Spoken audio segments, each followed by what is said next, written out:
Hi, this is Grisha for Figma Plugin, and in this video I will show how to use fonts in email design in 2026. I'm running a Figma plugin for building emails in Figma for around 5 years, and in this video I'll give you the best option for fonts in email design. My first recommendation is to not use custom fonts in email designs. No Google fonts, no other custom fonts. Why?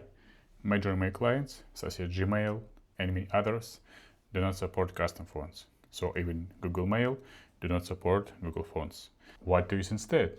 Web-safe fonts. It's a short list of the most used fonts in the internet. These fonts installed by default on most popular operating systems, Windows and macOS.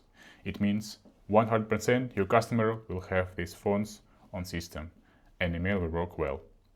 Arial and Georgia are great fonts. I used them in my free email design template in Figma. So take a look, link in the description. My second recommendation is to not use image-only emails for custom fonts. Why? Because images in emails sometimes fail to load, and some people disable images on their email clients entirely. On top of that, images can look blurry and cheap on high-resolution routines. My recommendation is to use hybrid approach.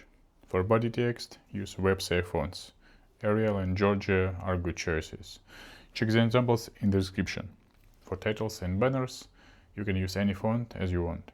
This way, your customers will be able to read the email and it will still look on brand.